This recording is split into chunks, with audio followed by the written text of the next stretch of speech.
Good afternoon and welcome. This is your Mountain State Update for June 11th, 2017. I'm John Canties, and today I'm joined by the man, the myth, the legend, the public news correspondent, Dan Hyman.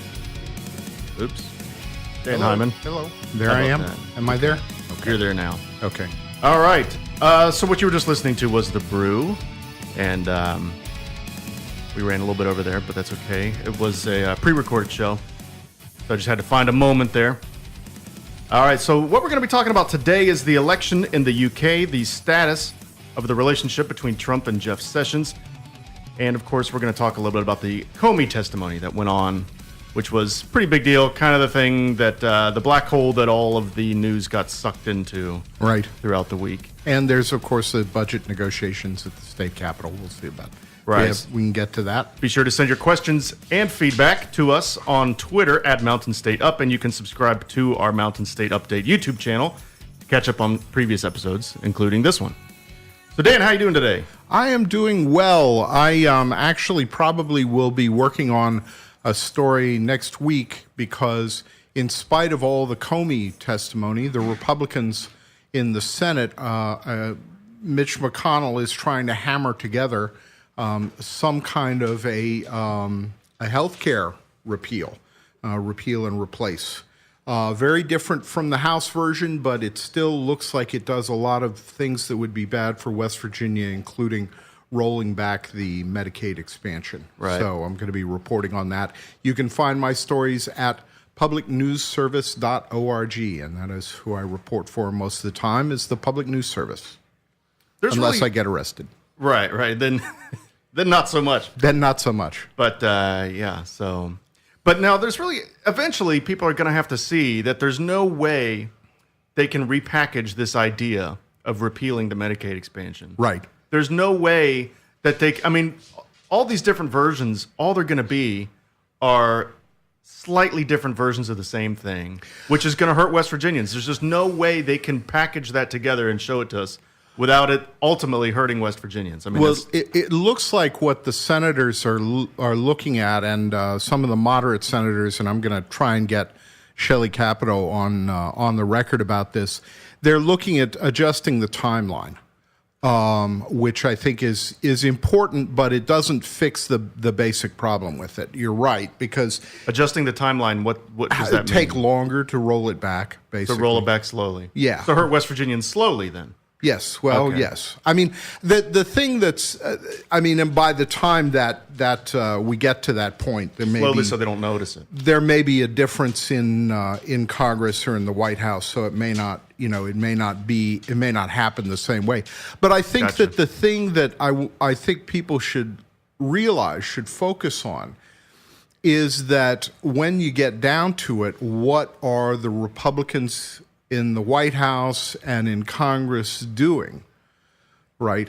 You peel away all of the rhetoric and you ignore all the Russiagate stuff, and you ask yourself, well, what are the Republicans doing with the power that they have now that they have both the House and the Senate and the White House?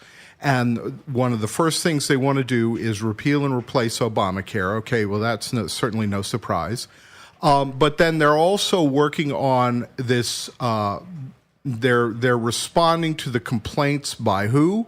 By the big banks, and they're trying to repeal Dodd-Frank, the parts that apply to the banks, and they're trying to pass a big tax cut for the wealthy, which a lot of people think that's why they're so focused on Obamacare in the first place. But even above and beyond the big tax cut that would be in the repeal for, the repeal of the Obamacare taxes. So,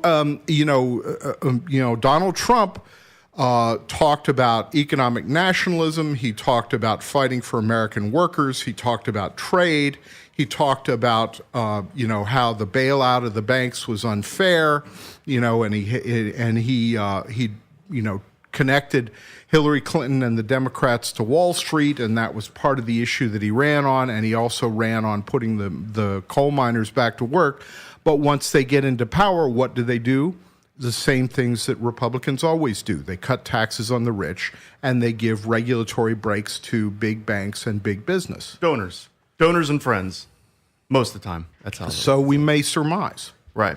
No, I mean, I've only been alive for 2 Republican administrations. Right. And I already see a pattern. Yeah. I mean, actually, I guess I was technically alive for Bush Sr. there, but I wasn't really pulling in much information at that time. Yes. But yeah, I mean, I see this pattern. This pattern's obvious.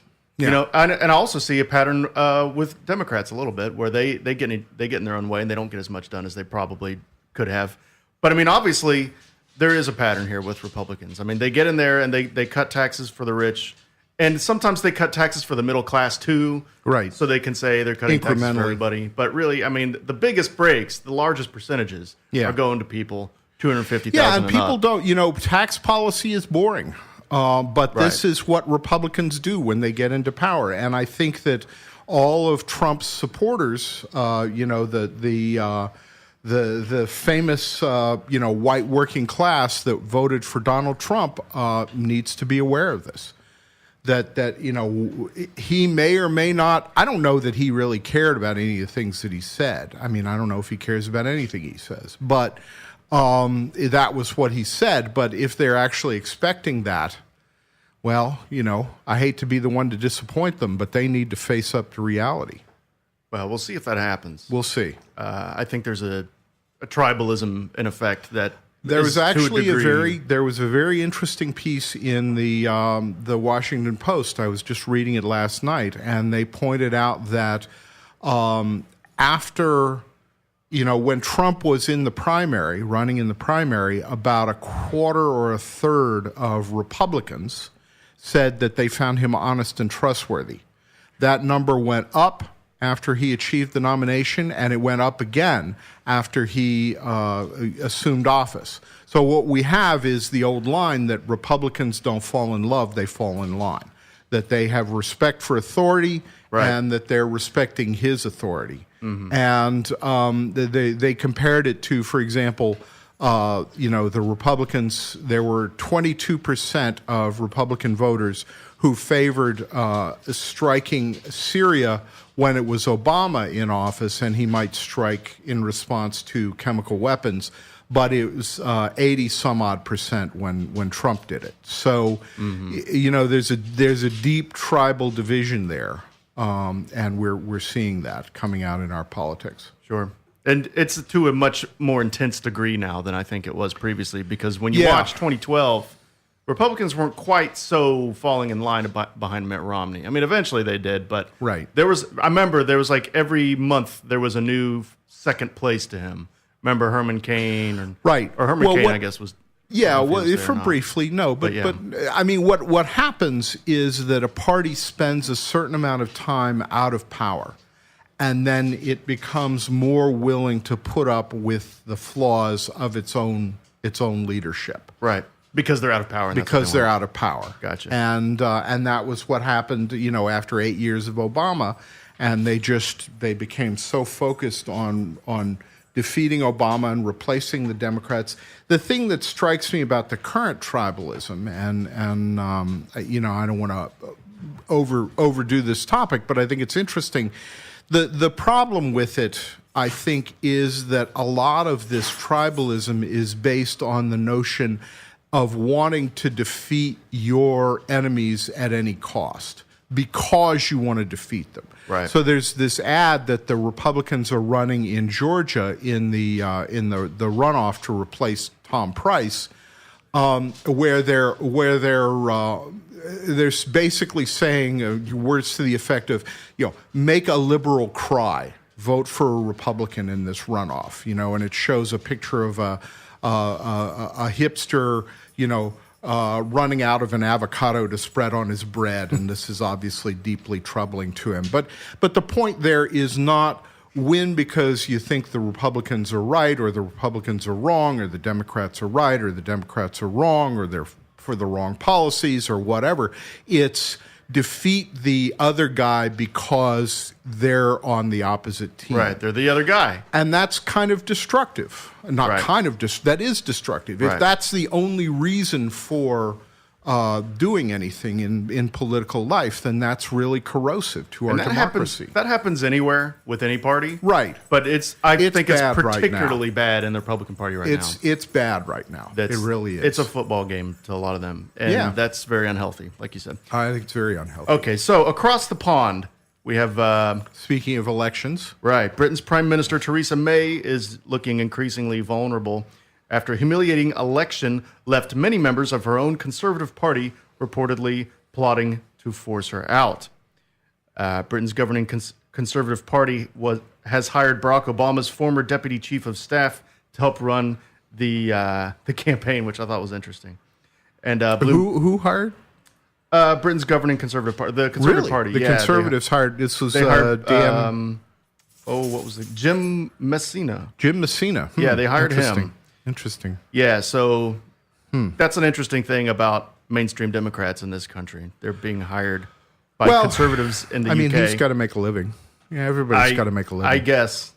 See, that's the opposite end of the problem of being too tribalistic. This is being a gun for hire for whoever. Yeah, well, I'm being tribalistic towards Messina. Of course, he's lost twice in a row now. So what's your take on this situation over there? Because as far as I can remember, we haven't had a turnout like this in recent history. A lot of people, I think this is interesting. A lot of people are looking at this and they're saying that... That's where it gets the Labour Party, by the way. Yeah. Who was down 20 points down like not that long ago. Labour Party, for those who don't realize, Labour Party kind of represents something a little closer to Bernie Sanders.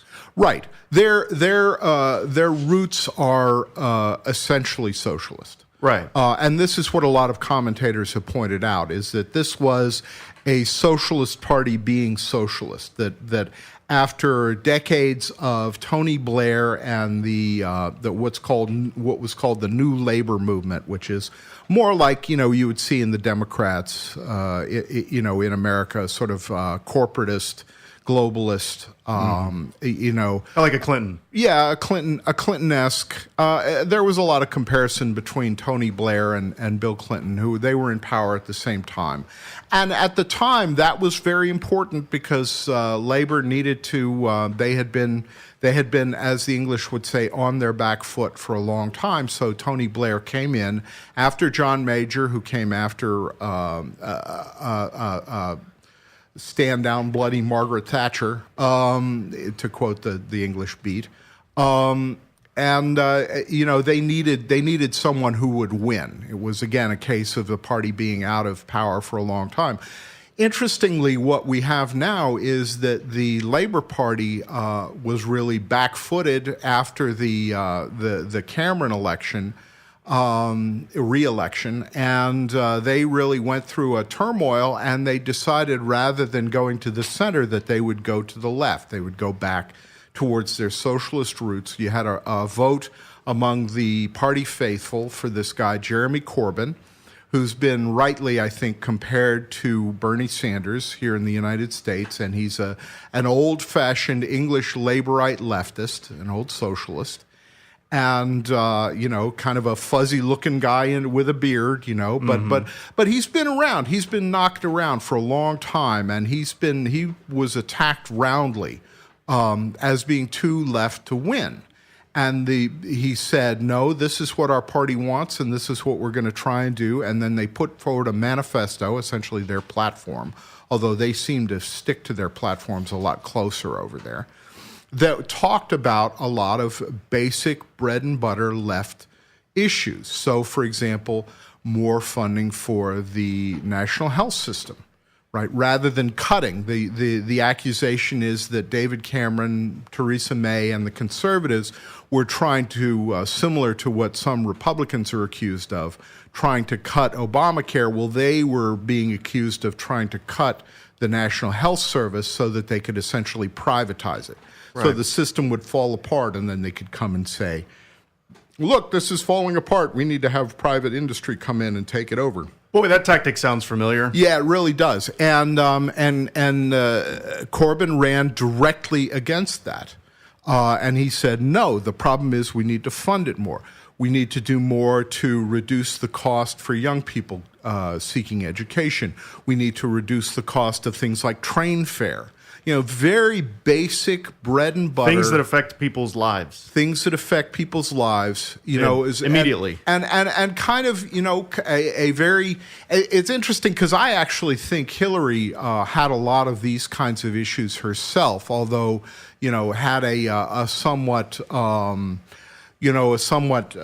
centrist gloss on some of it. But things like education, she was talking about education and healthcare and, but bread and butter issues. And he ran on a traditional labor kind of left-wing platform and came back from a 20-point deficit to actually gain about 24 seats. I think it was more than 24. So he obviously didn't gain enough to win. But what he did was he stopped the conservative from getting the amount that she needed. There's a lot of complexity that we can discuss depending on how it's very different from the way we do things here. But the equivalent of their situation would be if we had an election and no one got to 270 electoral votes. Right. Well, but they also have all these third parties, which is where a lot of this comes in. Now, where everybody bleeds a little bit of votes. I don't want to get into this too far, but part of the reason that Labor was so far back away from a majority is because some of these regional parties had been cutting into their base. The Scottish National Party, for example, which ran on a nationalist Scottish program, basically cut into a lot of Labour seats because Scotland is a traditional Labour stronghold. It would be like, New York or the New England, having a New England independence party, and that would, knock out a lot of American senators, American Democratic senators.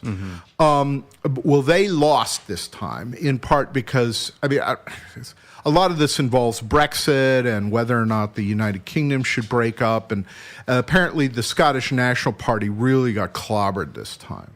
So they lost a lot of what they had gained at Labour's expense. Some of that went to the Conservatives. Some of it went to Labour. The remaining Scottish National Party members will caucus probably, or the equivalent of caucus, with Labour. But what's happening now is that the major parties, the Labour and the Conservatives, are being forced to look to partners. And for example, the Conservatives are looking to partner with this very conservative. They're more like what you might see in the United States, the DUP, the Democratic Unionist Party in Northern Ireland, and they're both socially and economically conservative. And there's some negotiations going on there that May thinks that if she can form a caucus with them. So you see Theresa May pulling this out? I do. It's tough to say. I mean, the commentators that I'm hearing in England, and the English political system is very different because prime minister, the parliamentary system can shift much more quickly. If there had been an outright Labour victory, the next day Jeremy Corbyn would have gone to the Queen, and the Queen would have given him permission to form a government. I mean, this is how quickly things happen over there. And there's a lot of commentators who are saying that May's leadership within the Conservative Party is under threat because they really regard this as a personal failure on her part. A lot of people say that a lot of this has to do with her personality, with the fact that she was just a bad leader, that she was foolish in calling this election.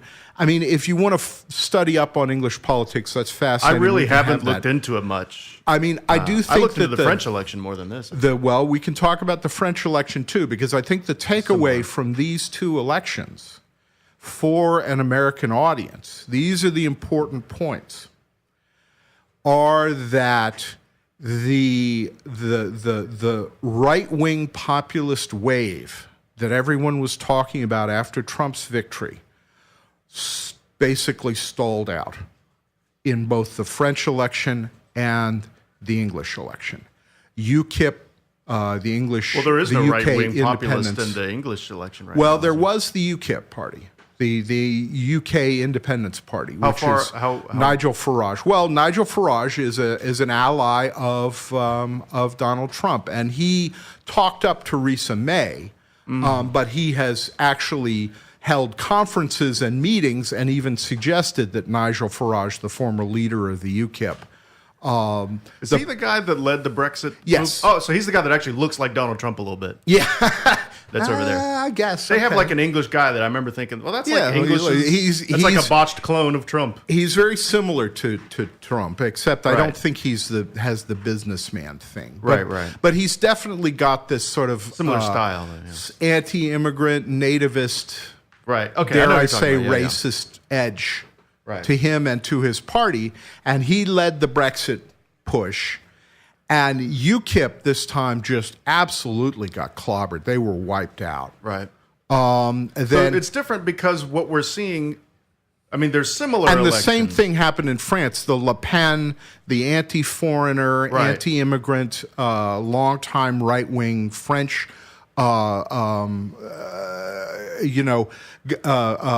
movement branch, yes, of French politics, got beaten by this sort of out of nowhere. He's a handsome young man, and he seems very talented and ran a good campaign. But he had never held office before. Now, his Macron. views were mostly centrist. Centrist as far left, as France goes. Centrist left. He's a bit of he's an interesting Similar to figure to Obama. watch. Yes, possibly. I mean, I think the thing that's interesting about Macron for me is that he's starting with a blank ideological slate, or nearly blank ideological slate. Right. So he's going to have the opportunity to really, and that's what the French wanted. They wanted a new, fresh take. They seem to think that the Socialist Party and the Republicans, which is the equivalent of the Republicans in France, It should be easy to remember. they regarded them as morally and intellectually bankrupt, basically. Right. And that's kind of my feeling about the American Republican Party, is that it's bankrupt. It just hasn't figured it out yet. But that's another Sure. Now, the difference discussion. between these two elections being we had a centrist, more or less, up against the he right was wing in France. He was a banker by trade, but he was a former member of a socialist government. He was the finance minister under Hollande, so he was his background, such as it was as a socialist.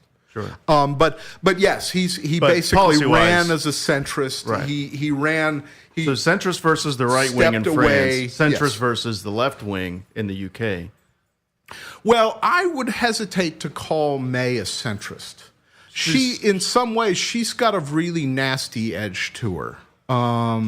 There's been a lot of kind of part of So what you would happened. say you wouldn't say she's center right. You would say she's further right than center right. she's center right with a dollop of real what to me is uncomfortable right wing policy. I mean, Like a Carly Fiorina, Carly Fiorina is a good comparison. like what she says is like kind of center right, but she's yeah.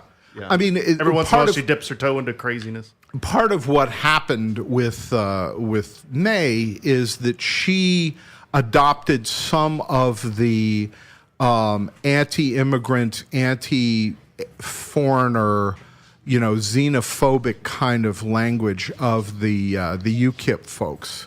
And Boris Bloody Stupid Johnson. There's a Terry Pratchett joke for you guys. Hear that? That was the sound of that going over my head. Yeah.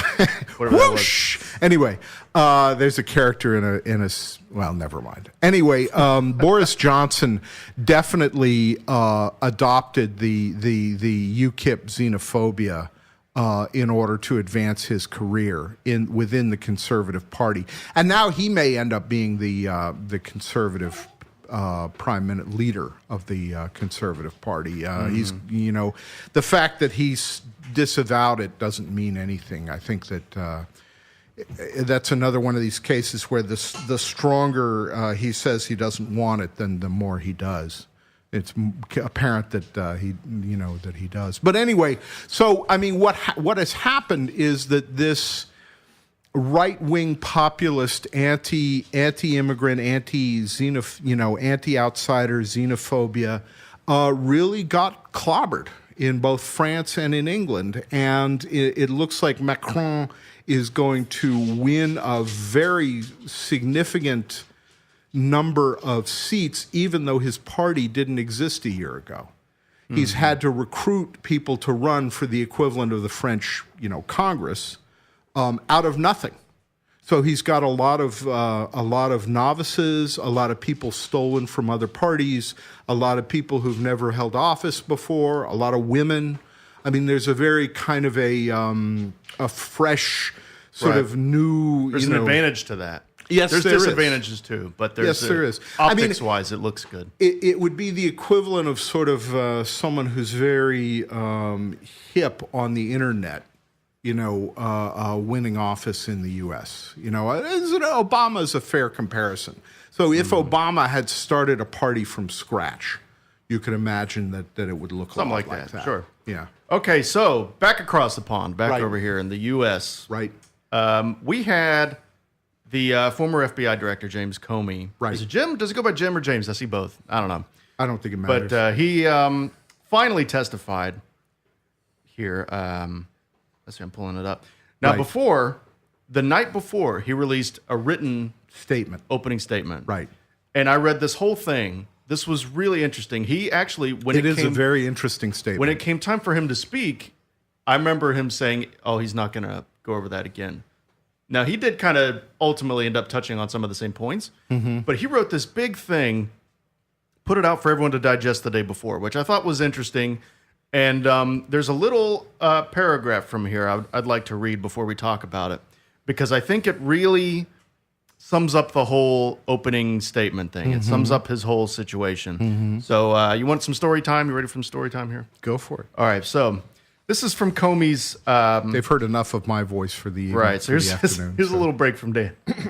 So this was okay. So this took place on February 14th. This was an Oval Office meeting, and this is one paragraph here that he wrote that I think sums it up nicely. The president signaled the end of the briefing by thanking the group, and telling them all that he wanted to speak to me alone. I stayed in my chair. The participants started to leave the Oval Office. The Attorney General, Jeff Sessions, lingered by my chair. Lingered is an interesting word. But the president thanked him and said he wanted to speak only with me. The last person to leave was Jared Kushner, who also stood by my chair and exchanged pleasantries with me. The president then excused him, saying he wanted to speak with me. So when the door by the grandfather clock closed and we were alone, the president began by saying, I want to talk about Mike Flynn. Flynn had resigned the previous day. The president began by saying Flynn hadn't done anything wrong in speaking with the Russians, but he had to let him go because he had misled the vice president. He added that he had other concerns about Flynn, which he did not then specify. The president then made a long series of comments about the problem with leaks of classified information, a concern I shared and still share. After he had spoken a few minutes about leaks, Reince Priebus leaned in through the door by the grandfather clock, and I could see a group of people waiting behind him. The president waved at him to close the door, saying he would be done shortly. The door closed. The president then returned to the topic of Mike Flynn, saying he's a good guy and he's been through a lot. He repeated that Flynn hadn't done anything wrong on his calls with the Russians, but had misled the vice president. He then said, I hope you can see your way clear to letting this go, to letting Flynn go. He's a good guy. I hope you can let this go. I replied only that he is a good guy. In fact, I had a positive experience dealing with Mike Flynn when he was a colleague as director of Defense Intelligence Agency at the beginning of my term at the FBI. I did not say that I would let this go. The president returned briefly to the problem of leaks. I then got up and left out the door by the grandfather clock, making my way through the large group of people waiting there, including Mr. Priebus and the vice president. So that seems, I thought that was probably the most interesting. I mean, there's a lot of interesting stuff in there, but that summed it up nicely. That's a lot of people are focusing on that. Yeah, and this is and there's the interesting, the most important thing, not so much what he said to Comey, which was creepy and weird and maybe obstruction of justice, but what he did before by excusing everybody else, then excusing Sessions, then excusing Kushner. These people were trying to stop what they all knew was going to be an inappropriate interaction. There's a lot to say about that. Certainly Jeff Sessions knew. Maybe not Kushner, but Sessions certainly knew. Yes. This was if something he didn't inappropriate. know, he should have known. Right. And which is why he lingered, I imagine. There's 2 or 3 points I'd like to make about this. Number one, in the brief time that James Comey was the FBI director under Donald Trump, he actually had more one-on-one meetings with the president. Now, you should probably check this because I'm pulling this from recollection, but my recollection is that Comey actually had more one-on-one meetings with the president when under Donald Trump than he had under Barack Obama or George W. Bush.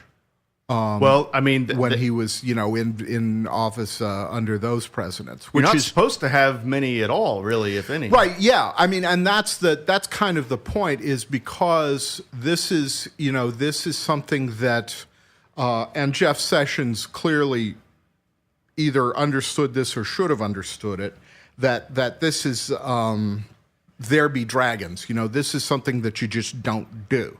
The president does not bring in the head of the FBI, the head of the law enforcement agency, independent law enforcement agency, and talk to them about an investigation, because that is rife with interference, potential for interference. So that's point one. Point two, before Donald Trump entered the presidency, it was a long time pattern, from what I understand, and I'm getting this, from press accounts and from personal accounts. So, again, you probably ought to check this before you print it. But my understanding is that lawyers who were going to meet with Donald Trump would always go in pairs, because they didn't want to be alone with the now president of the United States. Now, why did they not want to go in pairs? Why would a lawyer care? Because if they were alone, then they were expecting the president to lie about what was said. And if there was just one lawyer there, it would be his word versus his or her word. And at worst, it's 50-50. Right? At worst, it's 50-50. Whereas if there are 2 of them, then they can attest to what was said in the meeting. Now, what does this say about the president? Well, it's the same thing that we know already, which is that, for example, the Washington Post has kept a running tally, and they've found that every single day since Donald Trump has been in office, 137 days when they ran the total, I think it was, they found that he gave about 4.5 lies on average. He made 4.5 lies on average. And we know this. I mean, we know that he lies. I'm actually surprised it's only 4. 4.5. This is substantive. With the amount that he talks every day. Provable lies that the Washington. I mean, there's 600 and something total lies in a matter of 4. Of it's probably a conservative figure. Well, yeah, because it has to be like demonstrable lies, demonstrable. Yeah. But the point here is that we know, and this is what a lot of people are taking away from Comey's testimony, is we kind of knew that a lot of this was the case, that there's this business about did the president obstruct justice, and we can come back to that, and we've talked about this on this show before. But a lot of this is coming down to, who do you believe? Do you believe James Comey, or do you believe Donald Trump? And some people have talked about, well, do you believe the former head of the FBI who documented everything and gave copies of the memos that he wrote immediately on leaving to his friends and leaked some to reporters? Or do you believe the man who said that Barack Obama was not born in the United States?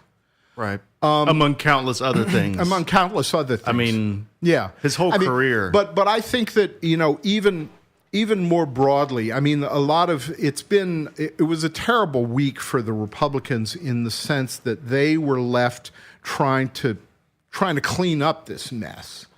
And it's really pretty astonishing. I've never seen anything go to hell so quickly as this presidency has been. But they've been trying to clean up, and they're saying, well, he leaned on Comey, and he talked about this investigation, but it wasn't obstruction of justice. You can make that argument, and I've seen lawyers who I like and respect make that argument. However, the problem is not just what he said.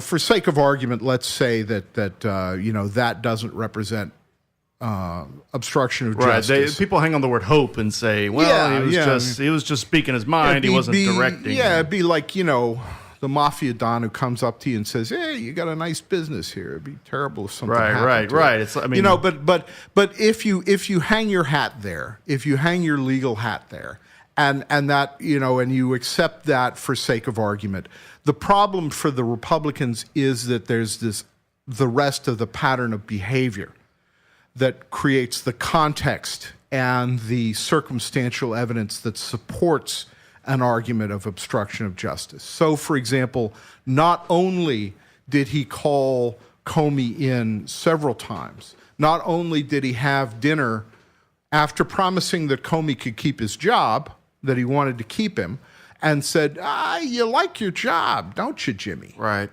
You want to keep it? That was their next interaction, was a dinner. Right. Which, you want to keep that job? And Mike Flynn's a friend of mine. Right. Basically is the way he put it.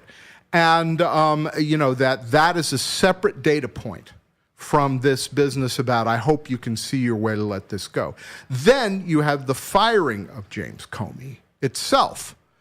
And the president Which himself, everyone knows. The president himself has said publicly was related to the Russia investigation. And then you have the president approaching the head of the NSA, Admiral Rogers, and the new head of the CIA, Dan Coates, and telling them that he wants them to go out and do damage control on this Russian investigation so that it doesn't look bad in the public. Together, to me, these separate data points do suggest that the president wanted to exercise the influence of his office in order to change the direction, stall, delay, modify that Russia investigation, especially the part that involved Michael Flynn. And that is prima facie obstruction of justice. Is that enough? Is that really enough, though? Well, it is for me. Well, for you, for me as well, it is. But is it enough for, like, if I'm a good defense attorney, right, I would say Trump speaks his mind. He talks about what's on his mind. He talks about what he wants. He talks about his hopes. He's known for being off the cuff and talking about what he hopes and things like that. And then when he's talking to Russians, maybe he's using some kind of diplomatic foreign relations tactic by acting like that he fired Comey for some reason that he actually didn't fire Comey for. Right. Maybe it's just something he said to the Russians. Maybe he was lying to the Russians. Right. So maybe he was just talking out of his butt to Comey and he was lying to the Russians. Yeah. Making excuses. I don't personally believe that, but a defense attorney could totally say that. Let's put it this way. If I were a prosecutor, and I would be delighted to hear from anyone who's a lawyer or a prosecutor, former prosecutor. If you want to hit us up at Mountain State, you can let us out Mountain State up on Twitter. Let us know what you think. But I think that a prosecutor might consider taking this to a grand jury. Mm-hmm. And saying this is the basis for charging this person with obstruction of justice. And the problem, of course, is that we don't have a prosecutor grand jury type situation. What we have is an impeachment situation, and the level of proof that it's going to take to get a Republican Congress to move towards impeachment is so overwhelming because of the tribalism that we were talking about before, that they are buying into this, and there is no way that they're going to sign on to impeach this president unless he, as somebody said on Twitter, they said that the president could kill a small child and eat him in the Rose Garden, and they wouldn't vote to impeach him. This Congress. Get that image out of my head. Yeah, well. So the Senate votes for impeachment. Correct? Or is that the House? A House votes first. Oh, really? I think. Because that's going to be the hurdle. That's the tribalism. Yeah. The Senate, if they think he's no longer... Then he goes on trial in the Senate, and then you have witnesses. If it can get to that point, then it's over, well, I feel. Because the Senate, I think, mostly realizes Trump is no longer useful, and they're ready to throw him under the bus at the most opportune moment. Yeah. So I think once it gets to the Senate, that's my instinct, is that it's probably over. Because he's clearly no longer useful. They're not getting their agenda through.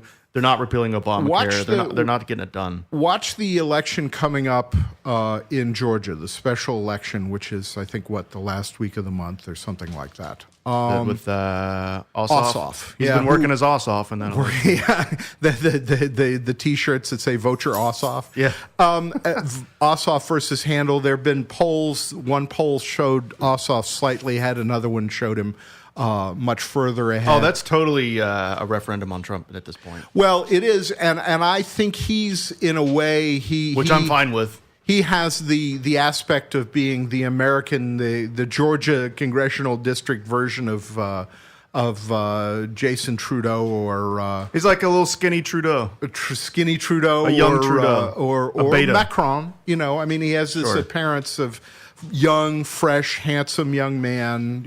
He's a different flavor. The other thing that was astonishing is that his opponent has said some amazing things. She said she doesn't believe in a living wage. Right. Not that she doesn't believe that there should be a living wage, but that she doesn't believe in a living wage, period. Right. Okay, which then you run around in circles with people where they say, well, we're talking about fast food jobs are not meant to support people. They're not meant for anyone over the age of 15. Well, too bad. That's what they are now. Yeah. I mean, I worked at Hardee's when I was 15. Well, let's not. Half of it was I think people it over speaks 40. for itself. Sure.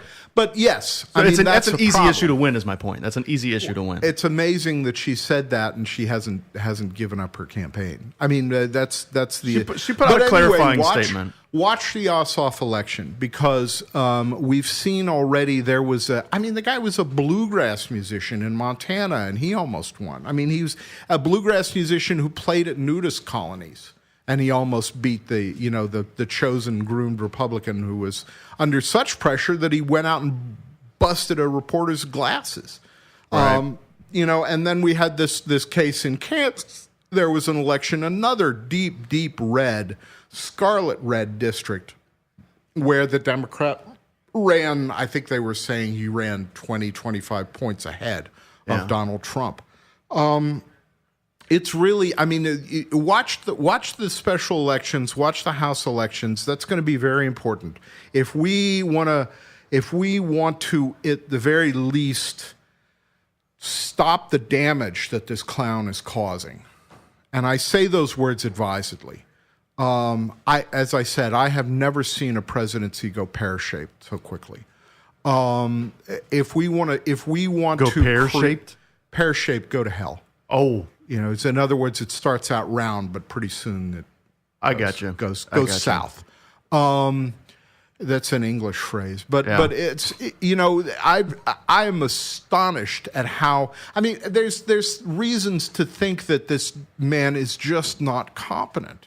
There's discussion about the fact that there are hundreds and hundreds of high-level, important, assistant secretary level positions that are going unfilled. Now, right. He hasn't even nominated people for them, a lot of them. It's not that he'll say that Democrats are being obstructionists he hasn't even nominated people for hundreds and hundreds of these positions, right? And of course he'll lie about it, and the Republicans will accept the nomination. You can just get someone else to nominate. Like, that's all you have to do is tell someone to fill these positions. And you don't even have to fill them. You're the president. There's a couple of problems with that. One is you have to vet people. but you also have to have people who are willing to take the jobs. And if I was a Republican, I think that's going to be a big problem. Smart young Republican, there is no way I would join this administration. Right.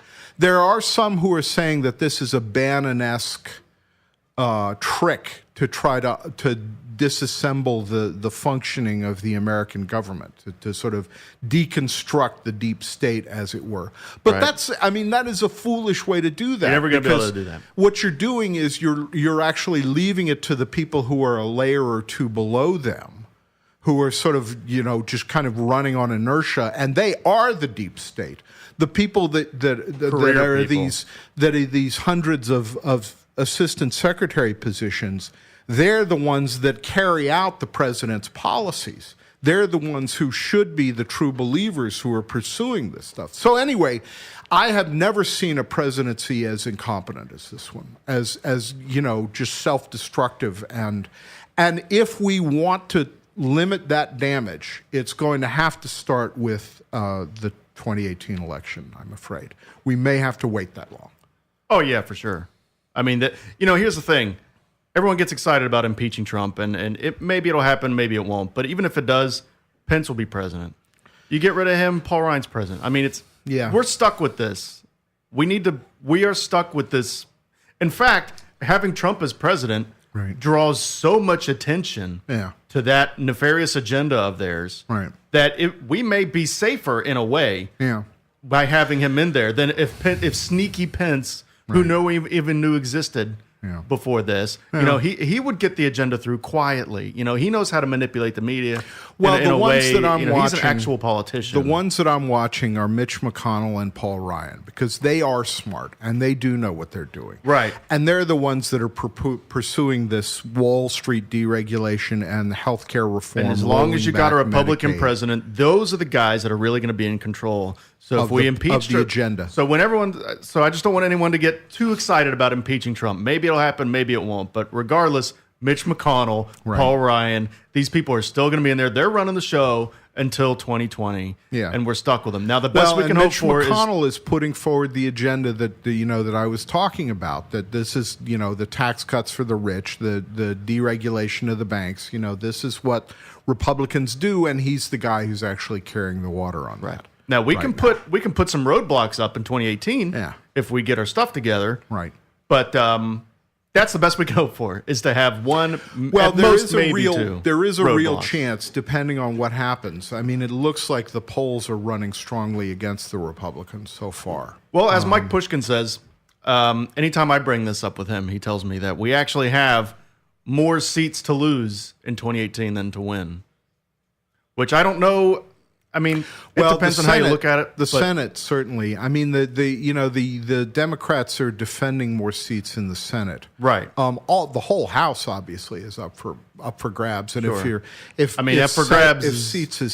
seats as red as Montana are up for grabs, then the Republicans are in serious trouble. Well, right. I mean, we gotta. That's a topic for a different day, but we got to put up Democrats that can win. That's another thing. Anyway, now another topic we have here, which is related to what we were talking about, but it's kind of it's a micro topic, kind of within itself. Right. The Jeff Sessions, and the president have had a series of heated exchanges in recent weeks. There's leaks. There's all kinds of reports of this stuff coming out from unnamed sources. Especially, if you read The Intercept or Reuters or any of this, I mean, you see this stuff every day. Sessions and the president are not happy with each other.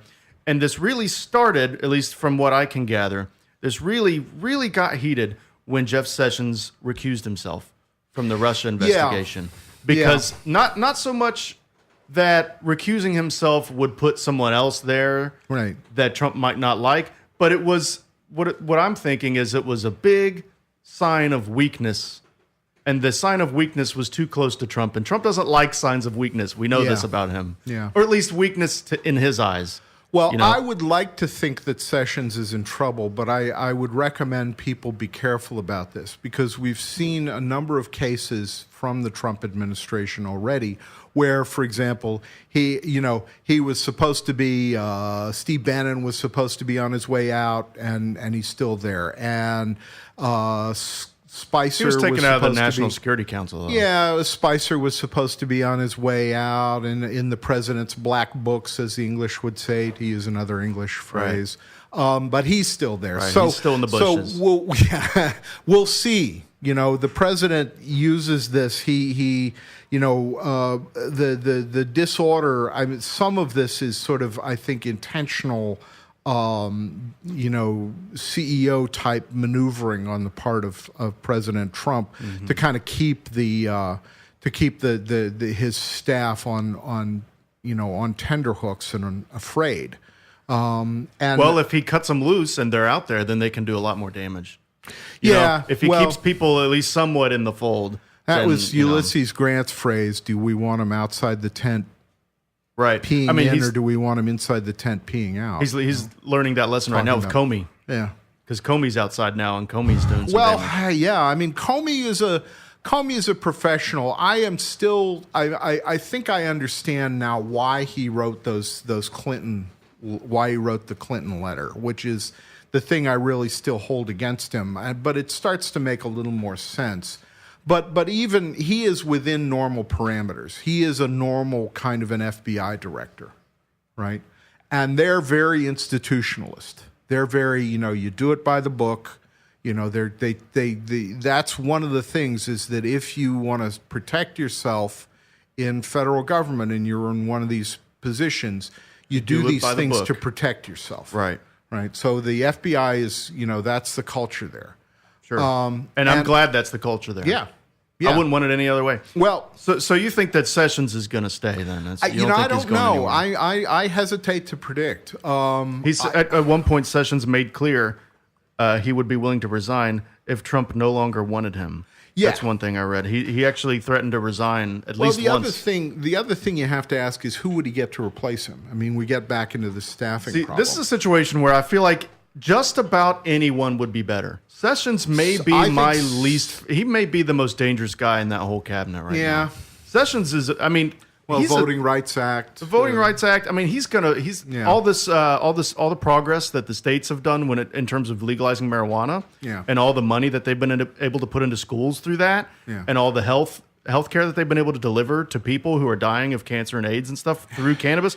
All that is at risk because of Jeff Sessions. I don't think the executive branch, the administration, is going to be able to pursue much of an agenda at all. He could if he wanted to. He's the Attorney General. He's too busy putting out fires. Maybe. But I'm just saying, he doesn't like that. Yeah. He sees no value in medical marijuana. He does not care about all the money that's been made for schools. I don't like Jeff Sessions. I'd like to see him gone. I'd hesitate because I don't know who he would be replaced with, and I don't know if it really is going to matter. I mean, I feel like you could roll the dice, throw a dartboard, you'd end up with someone better in all likelihood. Maybe. It doesn't get a lot worse than him, is my point. I can't think. Can you think of anyone worse? A walking segregation placard. I mean, right, I can't. So he's somebody we can get excited about maybe resigning, because even though you're still going to end up with somebody you probably don't like. Bannon, Well, at least Steve Bannon would probably be okay with the states taking care of themselves in terms of medical marijuana and in terms of I don't think he would necessarily come. I mean, he's a states' rights guy. At least. By the way, Breitbart apparently has lost 90% of their advertisers. Wow. Since the how do they even get advertisers at Breitbart? Well, I guess what's your pitch? We're awful. Come over. They go to Google and they say, "Hey, we've got eyeballs." Oh yeah, I guess that's all you have to do. Yeah, pretty much. Eyeballs are valuable. But apparently the people who are wanting to reach those eyeballs are not wanting to reach them via Breitbart. Well, I don't know what's going to happen to Jeff Sessions. I am sort of amazed at just how disordered. I mean, there's an old phrase that, history repeats itself. First time is tragedy, second time farce. I can get that. Okay. But but this is, we've had the tragedy maybe in the George W. Bush administration, and now we're in the farce stage.